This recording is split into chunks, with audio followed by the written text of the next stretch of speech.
Hello दोस्तों, स्वागत है आपका मेरे यूट्यूब चैनल परीक्षा प्लान में। तो कैसे हैं आप लोग? आई होप अच्छे होंगे। तो रीट लेवल 2 के लिए एसएसटी के इंपॉर्टेंट क्वेश्चन की मैं प्रैक्टिस करवा रही हूं और प्रैक्टिस की 26 वीडियो आ चुकी हैं। लगभग सभी इंपॉर्टेंट क्वेश्चन की मैं प्रैक्टिस करवा चुकी हूं। अब समय है रिवीजन का, क्योंकि आपके एग्जाम में भी कम समय बचा हुआ है। तो जितने भी महत्वपूर्ण प्रश्न हैं उन सभी का रिवीजन करना भी जरूरी है। तो आज से मैं सभी महत्वपूर्ण प्रश्नों का रिवीजन शुरू करवा रही हूँ। तो ये पहला वीडियो है रिवीजन का। इसमें मैं नए प्रश्न भी शामिल करूंगी और जो प्रश्न मैं करवा चुकी हूँ उन सभी का मैं जल्दी जल्दी से रिवीजन भी करवा दूंगी। तो चलिए वीडियो को शुरू करते हैं। वीडियो देखने के बाद यदि आपको अच्छा लगे तो वीडियो को लाइक और शेयर कीजिएगा, और यदि आप चैनल पर नए हैं तो चैनल को सब्सक्राइब कर लीजिए। और रिवीजन करने से आपका भी जो डाउट है वो भी आपका दूर हो जाएगा। कुछ प्रश्न ऐसे होते हैं जिनमें डाउट होता है, तो रिवीजन वीडियो के साथ आपका डाउट भी दूर हो जाएगा और आपका रिवीजन भी हो जाएगा। कुछ प्रश्न यदि आप भूल भी गए होंगे तो उनका उत्तर आपको सही से फिर से याद हो जाएगा। इसलिए मैं रिवीजन की वीडियो लेकर आई हूँ। तो चलिए वीडियो को शुरू करते हैं। ये सभी प्रश्न मैं पहले पढ़ा चुकी हूँ, तो डिटेल में मैं इनको अब नहीं बताऊंगी, क्योंकि मैं इन सभी का डिटेल में सॉल्यूशन आप लोगों को करवा चुकी। तो जल्दी जल्दी से प्रश्नों को देखेंगे और जल्दी जल्दी से करवाएंगे तो कई प्रश्न मैं इस वीडियो में सॉल्व करवा दूंगी, क्योंकि एक वीडियो में मेरा प्रयास है कि ज्यादा से ज्यादा मैं प्रश्नों को ले लूं। तो चलिए शुरू करते हैं। पहला प्रश्न दिया गया है, एक राजा अवंतीपुत्र और बुद्ध के अनुयायी कच्चन के बीच संवाद कौन से बौद्ध ग्रंथ में है? ये प्रश्न पूछा जा चुका है 2022 वाले एग्जाम में। पहला विकल्प है दीघ निकाय, दूसरा है खुद्दक निकाय, तीसरा है मंजिम निकाय और चौथा है अगुंतर निकाय।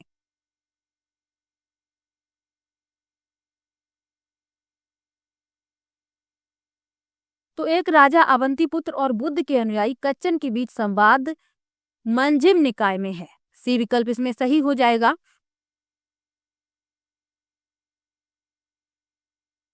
सुत्त पिटक जो है,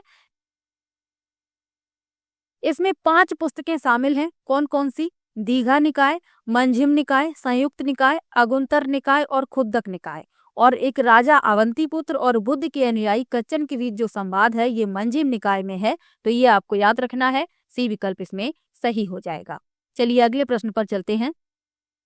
लिखा है, कौन से बौद्ध ग्रंथ में बौद्ध संघ या मठों में रहने वाले लोगों के लिए नियमों का संग्रह था? पहला विकल्प है विनय पिटक, दूसरा है सुत्त पिटक, तीसरा है अभिधम्म पिटक और चौथा है जातक।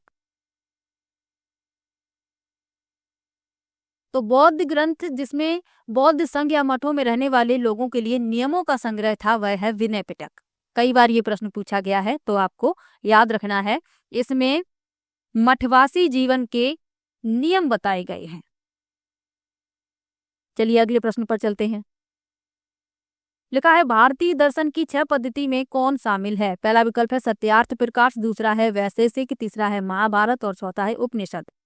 तो भारतीय दर्शन की 6 पद्धति में कौन शामिल है ये पूछा गया है। तो 6 पद्धति कौन कौन सी हैं? सबसे पहले आपको वो पता होनी चाहिए, तो कहीं पर लिख लीजिए।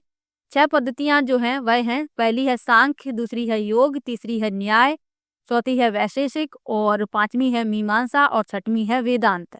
तो इसमें वैशेषिक शामिल है। बी विकल्प इसमें सही हो जाएगा। ये 6 पद्धतियां आपको याद रखनी है, क्योंकि इनसे प्रश्न पूछ लिया जाता है। अब जो और विकल्प लिखे हुए हैं इनके बारे में जान लीजिए। सत्यार्थ प्रकाश क्या है? तो सत्यार्थ प्रकाश 19वीं शताब्दी में स्वामी दयानंद सरस्वती द्वारा लिखित एक पुस्तक है। महाभारत एक महाकाव्य है, महाकाव्यों में से एक है। इसमें 18 पर्व या पुस्तकें हैं और इसके 2 मुख्य खंड उत्तरी और दक्षिणी हैं। और उपनिषद क्या है? तो यह वेदों की अंतिम पुस्तक है। तो इन सब के बारे में भी आपको याद रखना है। इसमें आपका भी विकल्प सही हो जाएगा। चलिए अगले प्रश्न पर चलते हैं। अगला प्रश्न दिया गया है, पश्चिम एशिया के यूनानी शासक सेल्यूकस निकेटर के राजदूत के रूप में मौर्य काल में भारत कौन आया? पहला विकल्प है फायान, दूसरा विकल्प है स्वेन इत्सांग, तीसरा विकल्प है इत्सिंग और चौथा है मेघस्तनीज। तो इस प्रश्न में आपका डी विकल्प सही हो जाएगा, मेघस्तनीज। फायान जो है यह चंद्रगुप्त द्वितीय के शासनकाल में भारत आया था। स्वेन इत्सांग या ह्वेनसांग यह है राजा हर्षवर्धन के शासनकाल में भारत आया था। और इत्सिंग ये भी एक चीनी यात्री था और यह 7वीं सदी में भारत आया था। डी विकल्प इसमें सही हो जाएगा। चलिए अगले प्रश्न पर चलते हैं।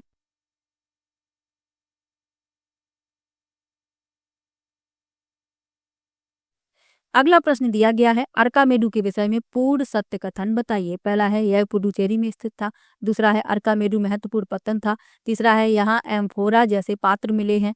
चौथा है यहाँ पर यूनानी साम्राज्य से संबंधित वस्तुएं मिली हैं। और चौथा है यहाँ के राजा चेरवंशी थे। तो अर्कामेडू के विषय में जो सत्य कथन है वह बताने हैं। तो पहला लिखा हुआ है कि यह पुडुचेरी में स्थित था, ये सही है। दूसरा लिखा है अर्कामेडू महत्वपूर्ण पत्तन था, ये भी सही है। और तीसरा लिखा है यहाँ एम्फोरा जैसे पात्र मिले हैं, ये भी सही है। पहला, दूसरा, तीसरा इसमें सही है, यानी कि जो ए विकल्प है आपका उत्तर हो जाएगा।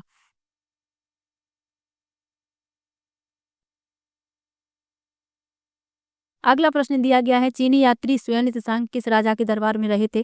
पहला विकल्प है चंद्रगुप्त, दूसरा विकल्प है समुद्रगुप्त, तीसरा विकल्प है हर्ष और चौथा विकल्प है कनिष्क। तो स्वयं त्सांग या ह्वेनसांग यह हर्षवर्धन के शासनकाल में भारत आया था, चीनी यात्री था। सी विकल्प इसमें सही हो जाएगा। चलिए अगले प्रश्न पर चलते हैं। कौन से नाटक में गुप्त काल में एक गरीब मछुआरे के साथ राज कर्मचारियों के दुर्व्यवहार की बात कही हुई है। पहला विकल्प है हर्षचरित, दूसरा विकल्प है अभिज्ञान शाकुंतलम, तीसरा विकल्प है मुद्रा राक्षस और चौथा विकल्प है मृक्षकटिकम। तो इस प्रश्न में आपका बी विकल्प सही हो जाएगा, अभिज्ञान शाकुंतलम। अभिज्ञान शाकुंतलम ये एक नाटक है और ये किसके द्वारा लिखा गया है, कालिदास के द्वारा। तो इसमें आपका भी विकल्प सही है। हर्षचरित बाणभट्ट द्वारा लिखी गई है। मुद्रा राक्षस ये किसकी रचना है, तो ये विशाखा दत्त की है। और मृक्षकटिकम ये महाराज शूद्रक की है। तो इन सब के बारे में भी आपको याद रखना है और इसमें भी विकल्प सही है। चलिए अगले प्रश्न पर चलते हैं। भितरगांव का मंदिर कहाँ पर स्थित है। पहला विकल्प है उत्तर प्रदेश, दूसरा विकल्प है बिहार, तीसरा विकल्प है उड़ीसा और चौथा विकल्प है बंगाल। तो भितरगांव का जो मंदिर है यह उत्तर प्रदेश के कानपुर जिले में स्थित है। ए विकल्प इसमें सही हो जाएगा। और यह एक गुप्त साम्राज्य के समय से जीवित रहने वाला सबसे बड़ा भारतीय ईंट मंदिर है। तो ये भी याद रखिएगा। चलिए अगले प्रश्न पर चलते हैं। 15वीं शताब्दी के उत्तरार्ध में शंकरदेव जो वैष्णव धर्म के मुख्य प्रचारक थे के उपदेशों को किस नाम से संबोधित किया जाता था। पहला विकल्प है वल्लभ धर्म, दूसरा है कृष्ण धर्म, तीसरा है गुरु संदेश और चौथा है भगवती धर्म। तो इसमें आपका डी विकल्प सही हो जाएगा, भगवती धर्म। चलिए अगले प्रश्न पर चलते हैं। मुगल काल में खुदकास्ट व पाही कास्ट क्या थे। पहला विकल्प है राजस्व के प्रकार, दूसरा है फसलों के प्रकार, तीसरा है प्रशासन के प्रकार और चौथा है किसानों के प्रकार। तो मुगल काल के दौरान दो प्रकार के किसानों का उल्लेख किया गया है, खुदकास्ट और पाही कास्ट। तो ये किसानों के प्रकार थे। डी विकल्प इसमें सही हो जाएगा। चलिए अगले प्रश्न पर चलते हैं। मुगल काल में मंजिल आबादी, सिपाही आबादी व मुल्क आबादी का संबंध किससे था। पहला विकल्प है पुस्तक के भाग, दूसरा विकल्प है जनसंख्या के भाग, तीसरा है राजस्व के भाग और चौथा है प्रशासन के भाग। तो मंजिल आबादी, सिपाही आबादी और मुल्क आबादी ये पुस्तक के भाग थे। ए विकल्प इसमें सही हो जाएगा। और किस पुस्तक के थे, तो आईने अकबरी के। और आईने अकबरी की रचना किसने की, अबुल फजल ने की। तो ये भी आपको याद रखना है। चलिए अगले प्रश्न पर चलते हैं। स्त्री पुरुष तुलना नाम से किताब किसने प्रकाशित करवाई। पहला विकल्प है ताराबाई शिंदे, दूसरा विकल्प है पंडिता रमाबाई, तीसरा विकल्प है ज्योतिराव फूले और चौथा विकल्प है रास सुंदरी देवी। तो स्त्री पुरुष तुलना नाम से किताब प्रकाशित करवाई ताराबाई शिंदे ने। ए विकल्प इसमें सही हो जाएगा। चलिए अगले प्रश्न पर चलते हैं। महाराष्ट्र के सतारा में समानांतर सरकार की स्थापना कब की गई। पहला विकल्प है 1941, दूसरा है 1943, तीसरा है 1945 और चौथा है 1947। तो महाराष्ट्र के सतारा में समानांतर सरकार की स्थापना की गई 1943 में। बी विकल्प इसमें सही हो जाएगा। चलिए अगले प्रश्न पर चलते हैं। भारत की संविधान की उद्देशिका में कौन सा शब्द नहीं दिया गया है। पहला विकल्प है विश्वास, दूसरा है धर्म, तीसरा है उपासना और चौथा है भाषा। तो इसमें भाषा शब्द नहीं दिया गया है, कई बार मैंने आपको बताया है और ये प्रश्न भी कई बार लिया है। तो इसमें आपका डी विकल्प सही हो जाएगा। चलिए अगले प्रश्न पर चलते हैं। भारत में पथ विक्रेता अधिनियम कब लागू हुआ। पहला विकल्प है 2010, दूसरा विकल्प है 2011, तीसरा विकल्प है 2013 और चौथा विकल्प है 2014। तो भारत में पथ विक्रेता अधिनियम लागू किया गया 2014 में। डी विकल्प इसमें सही हो जाएगा। अगला प्रश्न दिया गया है सवाई जयसिंह द्वारा लिखित जयसिंह कारका नामक ग्रंथ किस विषय से संबंधित है। पहला विकल्प है ज्योतिष, दूसरा विकल्प है अर्थशास्त्र, तीसरा विकल्प है राजनीति और चौथा विकल्प है सैन्य प्रशासन। तो सवाई जयसिंह द्वारा लिखित जयसिंह कारका ग्रंथ संबंधित है ज्योतिष से। ए विकल्प इसमें सही हो जाएगा। चलिए अगले प्रश्न पर चलते हैं। समय ज़्यादा मैं बर्बाद नहीं करूंगी आप लोगों का, जल्दी जल्दी से प्रश्नों को मैं सॉल्व करवाऊंगी क्योंकि ये सभी प्रश्न मैं करवा चुकी हूँ। अगला प्रश्न दिया गया है, पिछोला झील का निर्माण किस शासक के काल में हुआ? पहला विकल्प है बप्पा रावल, दूसरा विकल्प है महाराणा लाखा, तीसरा विकल्प है राणा सांगा और चौथा विकल्प है राव चुंडा। तो पिछोला झील का निर्माण हुआ महाराणा लाखा के शासनकाल में, बी विकल्प इसमें सही हो जाएगा। और जो पिछोला झील है यह है उदयपुर शहर में स्थित है और कृत्रिम मीठे पानी की झील है, तो ये भी आपको याद रखना है। चलिए अगले प्रश्न पर चलते हैं। 1919 में राजस्थान सेवा संघ की स्थापना विजय सिंह पथिक, राम नारायण चौधरी और हरभाई किंकर के योगदान से कहाँ हुई? पहला विकल्प है भीनमाल, दूसरा विकल्प है रायपुर, तीसरा विकल्प है अलवर और चौथा विकल्प है वर्धा। तो इस प्रश्न में आपका डी विकल्प सही हो जाएगा, वर्धा। चलिए अगले प्रश्न पर चलते हैं। लिखा है, राजस्थान एकीकरण के प्रथम चरण में मत्स्य संघ की स्थापना कब हुई? पहला विकल्प है 30 मार्च 1948, दूसरा विकल्प है 18 मार्च 1948, तीसरा विकल्प है 11 नवंबर 1950 और चौथा है 28 मार्च 1949। तो राजस्थान एकीकरण के प्रथम चरण में मत्स्य संघ की स्थापना हुई 18 मार्च 1948, बी विकल्प इसमें सही हो जाएगा। चलिए अगले प्रश्न पर चलते हैं। बिजौलिया किसान आंदोलन को व्यापक प्रचार देने वाले समाचार पत्र प्रताप के संपादक कौन थे? पहला विकल्प है गणेश शंकर विद्यार्थी, दूसरा विकल्प है राम किशन वर्मा, तीसरा विकल्प है माणिक्य लाल वर्मा और चौथा है राम लाल ओझा। तो इस प्रश्न में आपका ए विकल्प सही हो जाएगा, गणेश शंकर विद्यार्थी। चलिए अगले प्रश्न पर चलते हैं। विश्नोई संप्रदाय के प्रवर्तक कौन थे? पहला विकल्प है पीपा जी, दूसरा विकल्प है अचल नाथ जी, तीसरा विकल्प है जाम्भो जी और चौथा विकल्प है रामानंद जी। तो विश्नोई संप्रदाय के प्रवर्तक थे जाम्भो जी, सी विकल्प इसमें सही हो जाएगा। चलिए अगले प्रश्न पर चलते हैं। लिखा है, राणा सांगा की मृत्यु कब हुई? पहला विकल्प है 30 जनवरी 1528, दूसरा है 30 जुलाई 1527, तीसरा है 28 अगस्त 1529 और चौथा है 29 नवंबर 1530। तो राणा सांगा की मृत्यु हुई 30 जनवरी 1528, ए विकल्प इसमें सही हो जाएगा। राणा सांगा सिसोदिया वंश के भारतीय शासक थे, तो ये भी आपको याद रखना है। चलिए अगले प्रश्न पर चलते हैं। लिखा है, उत्तर पश्चिम रेलवे मंडल का मुख्यालय स्थित है। पहला विकल्प है जयपुर, दूसरा विकल्प है अजमेर, तीसरा विकल्प है कोटा और चौथा विकल्प है जोधपुर। तो उत्तर पश्चिम रेलवे मंडल का मुख्यालय जयपुर में स्थित है, ए विकल्प इसमें सही हो जाएगा। जयपुर को पिंक सिटी भी कहा जाता है, ये भी याद रखना है। चलिए अगले प्रश्न पर चलते हैं। अगले प्रश्न में मिलान करना है, चलिए मिला लेते हैं। लिखा है सीसा जस्ता, तो इसे मिला देंगे बैटरी अम्ल। तांबा, इसे मिला देंगे विद्युत तार। जिप्सम, इसे मिला देंगे उर्वरक। और वोलेइस्टोनाइट, इसे मिला देंगे सिरेमिक। यानी कि पहले का डी, दूसरे का ए, तीसरे का बी और चौथे का सी। आपका जो डी विकल्प है वही इस प्रश्न में सही हो जाएगा। चलिए अगले प्रश्न पर चलते हैं। अगले प्रश्न में भी मिलान करना है, चलिए मिला लेते हैं। अभ्यारण्य का नाम लिखा है और वन्य जीव लिखे हुए हैं। तो राष्ट्रीय मरु उद्यान, इसमें क्या पाया जाता है? तो इसमें पाए जाते हैं गोडावन, सी से मिला देंगे। और जो गोडावन है ये राजस्थान का राजकीय पक्षी है, तो ये भी आपको याद रखना है। पहले को मिला देंगे सी से। उसके बाद लिखा है टोडगढ़ रावली, इसे मिला देंगे ए से। यहाँ तेंदुआ पाए जाते हैं। सीता माता अभ्यारण्य, तो इसमें पाए जाते हैं उड़न गिलहरी। और माउंट आबू में रीछ। तो इस क्रम में आपका पहले का सी, दूसरे का ए, तीसरे का डी और चौथे का बी, यानी कि जो ए विकल्प है वही आपका सही हो जाएगा। चलिए अगले प्रश्न पर चलते हैं। अगला प्रश्न दिया गया है, भारत के संविधान की प्रस्तावना में कौन सी विशेषता नहीं है? पहला है पंथ निरपेक्षता, दूसरा है संघीय शासन, तीसरा है राजनीतिक न्याय और चौथा है प्रतिष्ठा की समानता। तो भारत के संविधान की प्रस्तावना में संघीय शासन इसकी विशेषता नहीं है, तो बी विकल्प इस प्रश्न का उत्तर हो जाएगा। चलिए अगले प्रश्न पर चलते हैं। लिखा है, किस संविधान संशोधन के द्वारा भारत में वयस्क मताधिकार की आयु 21 वर्ष से घटाकर 18 वर्ष की गई? पहला विकल्प है 59, दूसरा विकल्प है 61, तीसरा विकल्प है 63 और चौथा विकल्प है 71। तो इस प्रश्न में आपका बी विकल्प सही हो जाएगा 61।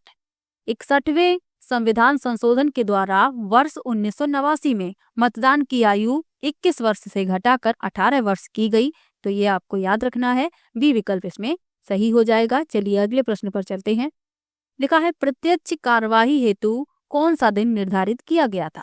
पहला विकल्प है 14 अगस्त 1948, दूसरा है 16 अगस्त 1947, तीसरा है 14 अगस्त 1946 और चौथा है 16 अगस्त 1946। तो प्रत्यक्ष कार्यवाही दिवस हेतु जो दिन निर्धारित किया गया था वह था 16 अगस्त 1946। डी विकल्प इसमें सही हो जाएगा।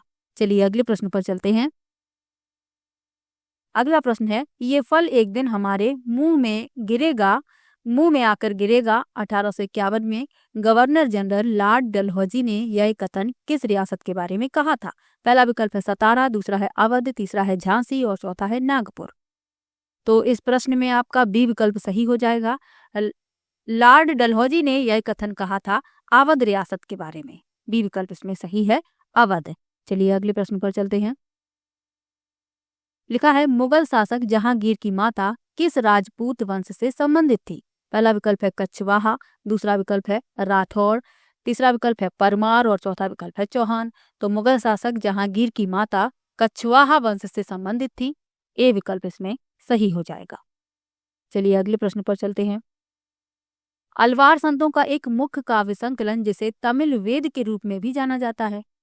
पहला विकल्प है तोंदरा डिपोडी, दूसरा विकल्प है कर इक्काल अम्मयार, तीसरा विकल्प है तवरम और चौथा विकल्प है नलीरा दिव्य प्रबंधम। तो इसमें आपका जो विकल्प सही है वह है डी, नलेरा दिव्य प्रबंधम। ये अलवार संतों का एक मुख्य काव्य संकलन है। इसे तमिल वेद के रूप में भी जाना जाता है। तो ये भी आपको याद रखना है, डी विकल्प इसमें सही हो जाएगा। चलिए अगले प्रश्न पर चलते हैं। मुगल प्रांतों में एक प्रशासनिक प्रमंडल कौन सा था। पहला विकल्प है पेशकश, दूसरा विकल्प है जागीर, तीसरा विकल्प है मिल्कियत और चौथा विकल्प है परगना। तो मुगल प्रांतों में एक प्रशासनिक प्रमंडल था परगना। डी विकल्प इसमें सही हो जाएगा। अगला प्रश्न देखते हैं। कनिष्क का राजकवि चुने जिसने बुद्ध की जीवनी बुद्ध चरित की रचना की थी। पहला विकल्प है सौंदरानंद, दूसरा विकल्प है अश्वघोष, तीसरा विकल्प है शूद्रक और चौथा विकल्प है हर्षवर्धन।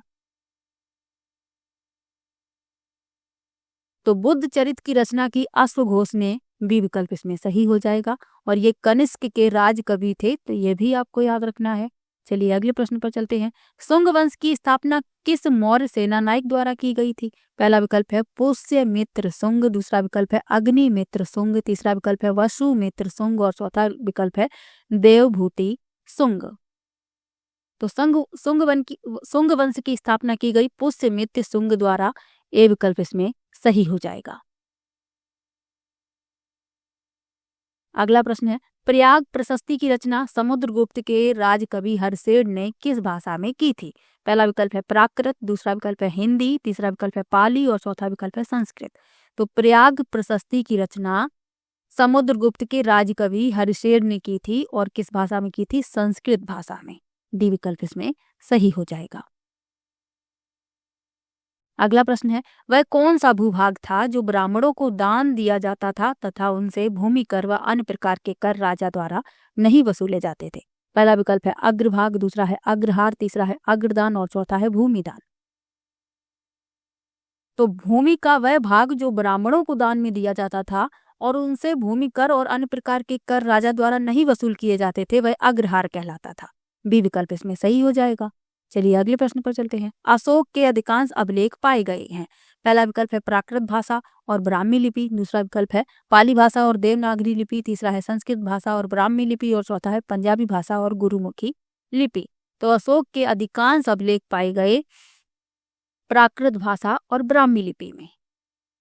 ए विकल्प इसमें सही हो जाएगा। अगला प्रश्न दिया गया है, कौन सी नदियों ने मगध के यातायात, जल वितरण एवं जमीन को उपजाऊ बनाने में महत्वपूर्ण योगदान दिया। पहला विकल्प है गोदावरी, तुंगभद्रा, दूसरा है गंगा और सोन, तीसरा है चंबल माही और चौथा है कृष्णा कावेरी। तो इस प्रश्न में आपका बी विकल्प सही हो जाएगा, गंगा सोन।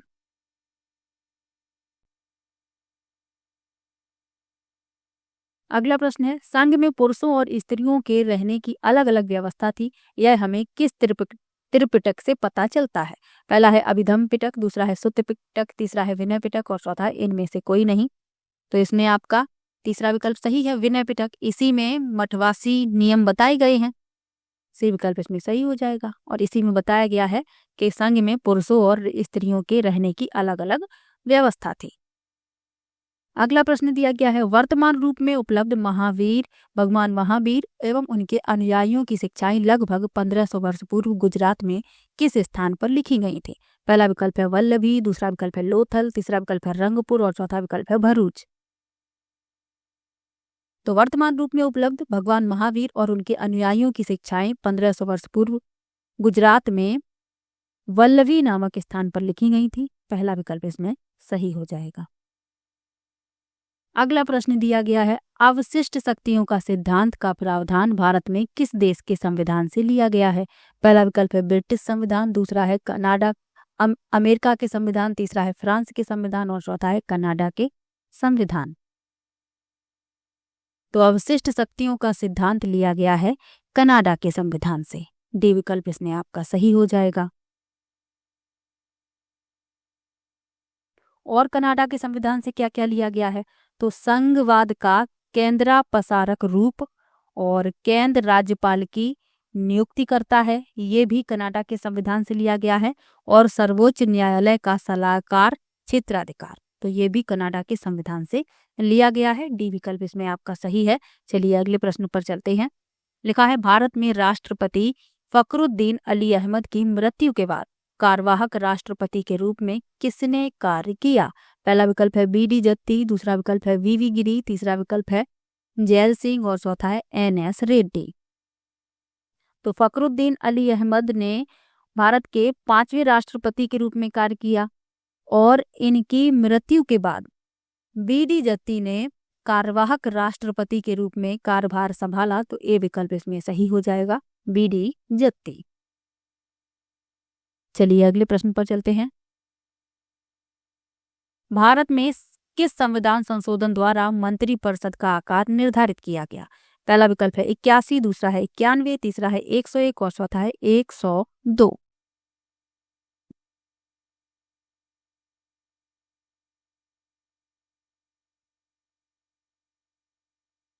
तो 2003 के 91वें संविधान संशोधन ने मंत्रिपरिषद के आकार को निर्धारित किया। तो बी विकल्प इसमें सही हो जाएगा, 91। चलिए अगले प्रश्न पर चलते हैं। 1989 में किस समिति ने स्थानीय शासन के निकायों को संवैधानिक दर्जा प्रदान करने की सिफारिश की? पहला विकल्प है पी.के. थुंगन समिति, दूसरा विकल्प है बी.आर. मेहता समिति, तीसरा विकल्प है अशोक मेहता समिति और चौथा है सादिक अली समिति। तो इस प्रश्न में आपका पहला विकल्प सही है। 1989 में पी.के. थुंगन समिति ने स्थानीय शासन के निकायों को संवैधानिक दर्जा प्रदान करने की सिफारिश की थी। चलिए अगले प्रश्न पर चलते हैं।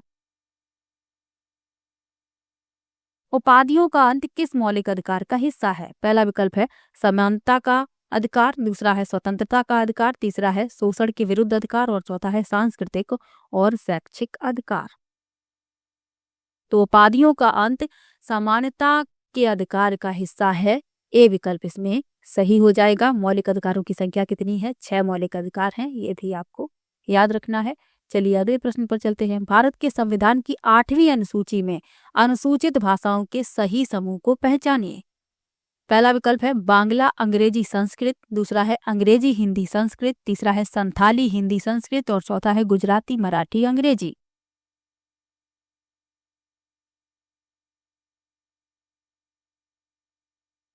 तो भारतीय संविधान की 8वीं अनुसूची में भारत गणराज्य की आधिकारिक भाषाओं को सूचीबद्ध किया गया है। और कितनी भाषाएं सूचीबद्ध की गई हैं? 22 भाषाएं। तो इसमें जो भाषाएं शामिल हैं वह समूह है संथाली हिंदी संस्कृत। सी विकल्प इसमें सही हो जाएगा। और मैंने आपको कई बार 22 भाषाएं बताई भी हैं, आपको याद भी होंगी। चलिए अगले प्रश्न पर चलते हैं। ग्लोब पर वह वृत्त जो दिन एवं रात को विभाजित करता है कहलाता है। पहला विकल्प है प्रदीप्त वृत्त, दूसरा है भूमध्य रेखी वृत्त, तीसरा है दीर्घ वृत्ताकार पथ और चौथा है उत्तर अयनांत। तो वह वृत्त जो दिन और रात को ग्लोब पर विभाजित करता है प्रदीप्त वृत्त कहलाता है। ए विकल्प इसमें सही हो जाएगा। चलिए अगले प्रश्न पर चलते हैं। अवरोही पवनें प्रवाहित होती हैं। पहला विकल्प है घाटी से पर्वत की तरफ, दूसरा है पर्वत से घाटी की तरफ, तीसरा है समुद्र के स्थल की तरफ और चौथा है स्थल से समुद्र की तरफ। तो अवरोही पवनें प्रवाहित होती हैं पर्वत से घाटी की तरफ। बी विकल्प इसमें सही हो जाएगा। और इन हवाओं को गिरती हवाएं भी कहा जाता है, तो ये भी याद रखिएगा। चलिए अगले प्रश्न पर चलते हैं। कयाल किस तट पर स्थित है? पहला विकल्प है मालाबार तट, दूसरा विकल्प है कोंकण तट, तीसरा विकल्प है काठियावाड़ तट और चौथा है कोरोमंडल तट। तो कयाल जो है मालाबार तट पर स्थित है। ए विकल्प इसमें सही हो जाएगा। चलिए अगले प्रश्न पर चलते हैं। आज का आखिरी प्रश्न। बैथोलिथ, लेकोलिथ, लेपोलिथ व फैकोलिथ संबंधित है। पहला विकल्प है भूकंप से, दूसरा है ज्वालामुखी से, तीसरा है नदी से और चौथा है गुरुत्वाकर्षण से। तो बैथोलिथ, लेकोलिथ, लेपोलिथ और फैकोलिथ ये संबंधित हैं ज्वालामुखी से। बी विकल्प इसमें सही हो जाएगा। तो आज के वीडियो में मैंने आपके 50 प्रश्नों का रिवीजन करवाया है और आपका ज्यादा समय भी बर्बाद नहीं किया है। 30 मिनट से भी कम समय में मैंने आपके 50 प्रश्न कंप्लीट करवा दिए हैं। वीडियो कैसा लगा ये कमेंट बॉक्स में जरूर बताइएगा और किसी भी प्रश्न में आपको डाउट हो आप कमेंट में जरूर लिखिएगा। मैं नेक्स्ट वीडियो लेकर आऊंगी तो मैं आपका डाउट वाला प्रश्न पहले क्लियर करूंगी डाउट को, फिर मैं और अगले प्रश्नों को सॉल्व करवाऊंगी। तो किसी भी प्रश्न में आपको डाउट हो आप कमेंट में जरूर लिखिएगा। तो चलिए मिलते हैं नेक्स्ट वीडियो में, तब तक के लिए बाय बाय।